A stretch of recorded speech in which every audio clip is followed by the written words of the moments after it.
చేను కాయలు కొట్టరా, జల్లి కొట్టి పోదాం, పని ఉంది. అన్నా ఈరోజు అన్న రానన్న వర్షం పోయినాకన్నా అసంగాని పా. అన్న ఇదే మాట 3 రోజుల నుంచి చెప్తున్నావు కదన్నా, వడ్లు ఎండిపోయి భూమి పాలు ఎత్తున్నావు అన్న, పుణ్యం ఉంటుంది అన్న. ఈరోజు అన్న రానన్న జరా. ఈరోజు వస్తాం పా. అన్న నేను ట్రాక్టర్ దొరికిపోయి సేంకాడ ఉంటానా, తొందర అన్న జరా. పని అయిపోయిందారా? అయిపోయిందన్నా, పోయేదే ఇంకా. అక్కడ దొరపసి ఇంకోం పా. ఏ మనిషి పిలిచాకన్నా ఇంతకుముందులు? ఏ వాంకేం పోతా వేసే, ఎకరా ఉంది, మన డీజిల్ గిట్లా కావు. ఆ దొరప 15 ఎకరాలు ఉంది, కోతాం పా.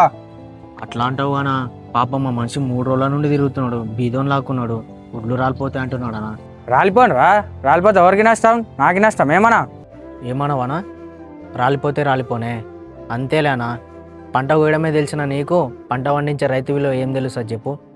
పురుగు నుంచి దోమ నుంచి కాపాడుకున్న పంట నీలపాలైతే రైతు పడే బాధ నీకేం తెలుసానా? నువ్వు ఒకటి బాగుంటే చాలు అన్న స్వార్థం నీది, 10 మందికి అన్నం పెట్టాలన్న ఆశయం రైతుది. 3 రోజుల నుండి తిరుగుతున్నాడనా వడ్లు భూమి పాలైతాయని. రాలిపోయేది వడ్లు కాదనా, మన కడుపు నింపి అన్నం మెతుకులు. పదన పోదాము, రైతు పాపం మనకు మంచిది కాదనా. రైతు పంట పండించడానికి పడుతున్న తిప్పలు చాలు, కొయ్యడానికి కూడా అదే తిప్పలు పెట్టకండి. దయచేసి మిషన్ డ్రైవర్లు, ఓనర్లు రైతులను ఇబ్బంది పెట్టకండి. ఎందుకంటే వాళ్ళు ఉంటేనే మనం ఉంటాం, మన మిషన్లు ఉంటాయి.